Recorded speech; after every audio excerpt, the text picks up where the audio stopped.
Me gustaría, en primer lugar, agradecer la invitación a este tercer Congreso Multimodal de Técnicos Sanitarios. Como siempre, un placer poder participar.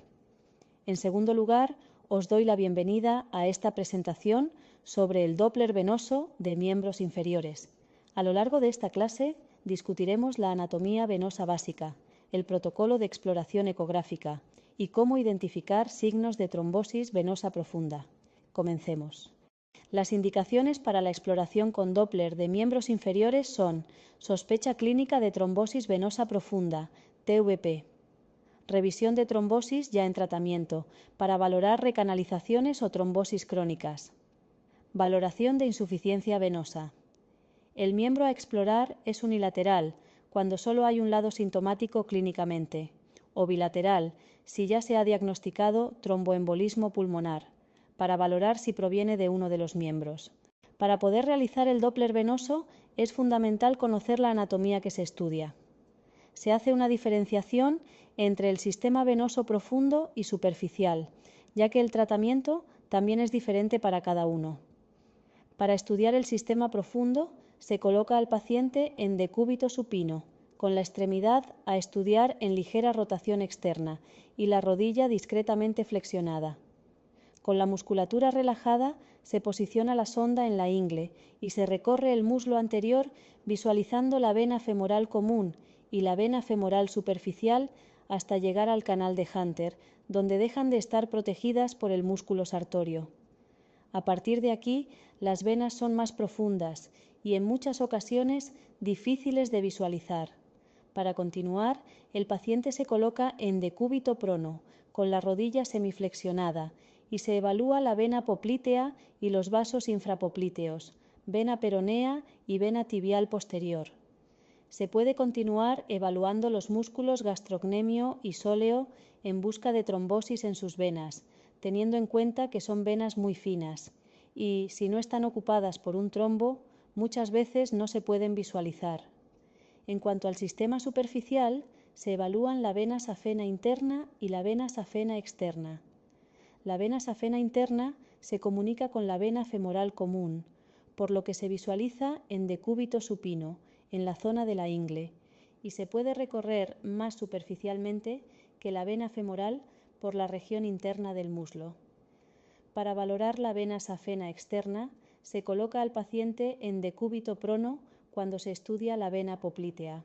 En el ecógrafo es importantísimo ir ajustando los parámetros, como la profundidad o la ganancia, para una buena visualización de los vasos. Normalmente utilizaremos sondas lineales de alta frecuencia. Si el paciente es muy corpulento, podemos utilizar una sonda convexa para obtener más profundidad. La exploración se realizará visualizando los vasos en plano axial, haciendo maniobras de compresión para asegurar que dentro del vaso no haya contenido. Es así como diagnosticamos si hay trombosis o no. Podemos ir comprimiendo la extremidad cada 2 centímetros. El Doppler nos ayudará a ver cómo se rellenan los vasos y el sentido del flujo. Además, permitirá visualizar el espectro y valorar el funcionamiento valvular en los callados de las safenas. En las siguientes diapositivas vamos a definir cuáles son los criterios de normalidad, trombosis aguda y crónica en los modos B, color y espectral. Empezamos por el modo B. La vena es compresible y tiene una pared fina y lisa. La luz del vaso se visualiza anecoica y con la maniobra de Valsalva aumenta de tamaño. En la primera imagen ecográfica se visualizan la arteria y la vena femoral superficial anecoicas. Al comprimir, en la segunda imagen solo visualizamos la arteria, ya que, al tener más capas en su pared, no se comprime. En el modo color veremos un relleno completo de los vasos, sin presencia de venas colaterales. Es posible que, si el flujo es muy lento, no veamos color en los vasos, ya que no captamos movimiento.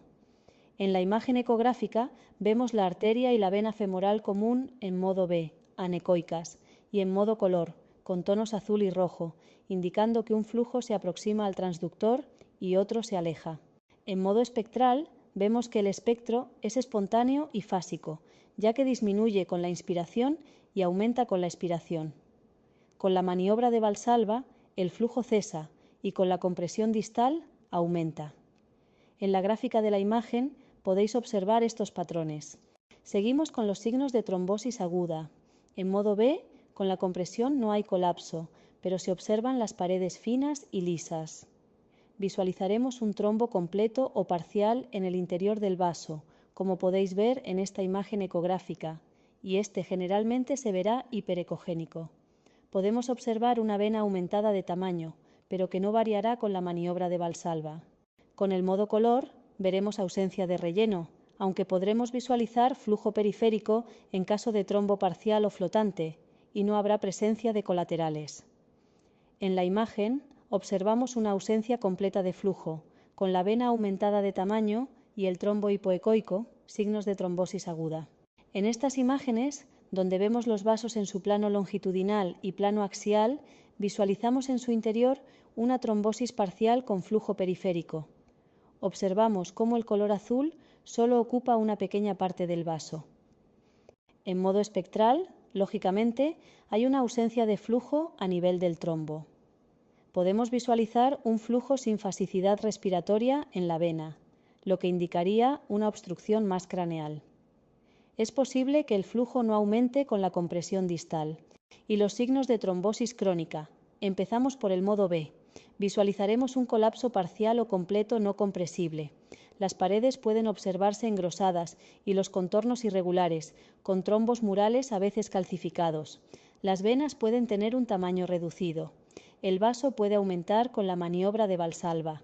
En la imagen vemos cómo la safena externa, cerca de su unión con la vena poplitea, presenta paredes engrosadas. Aunque visualizamos algo de luz anecoica en su interior, esta es irregular. En el modo color, el relleno puede estar completamente sin color o mostrar un relleno parcial con una luz irregular. Visualizaremos circulación colateral. En la imagen vemos una vena femoral con un trombo crónico que se visualiza hiperecoico, con paredes irregulares y ausencia de color. En el modo espectral, si hay algo de luz, el flujo será espontáneo. Este flujo será sin fasicidad y puede existir flujo venoso con la maniobra de Valsalva debido a un daño valvular postrombótico. En la gráfica observamos que el flujo no tiene fasicidad respiratoria y con la maniobra de Valsalva se puede ver que no hay colapso. Sigue habiendo flujo y además este se invierte. Es importante saber que el trombo agudo puede colapsar parcialmente el vaso y este colapso lo estudiamos en un corte axial del vaso. Si visualizamos un trombo flotante, debemos tener cuidado al comprimir, ya que existe el riesgo de que el trombo se desplace y provoque un TEP, tromboembolismo pulmonar. El flujo sanguíneo muy lento puede visualizarse como ecogénico y simular un trombo. Por eso es crucial descartar la trombosis mediante la compresión. Otros diagnósticos que podemos considerar cuando un paciente acude para descartar trombosis en los miembros inferiores son quiste de Baker, que si se rompe puede simular una trombosis, ya que a menudo se visualiza con contenido. Edema del tejido celular subcutáneo, malformaciones arteriovenosas o hematomas. Formaciones. Una recomendación: lee mucho. Te dejamos 2 libros escritos por técnicos superiores sanitarios, Antonio Lanzas y María Leal. Si te estás acercando a este mundo de la ecografía, empieza por Ecotécnicas, conceptos básicos de la ecografía explicados en forma de fichas, súper ameno. Y otra recomendación: sueña muchísimo y trabaja. Es el camino para llegar lejos. Gracias, ha sido un placer. Lo he disfrutado muchísimo. Espero que os haya gustado, que lo hayáis disfrutado y que hayáis aprendido muchísimo. Quedo a vuestra disposición. Gracias y hasta pronto.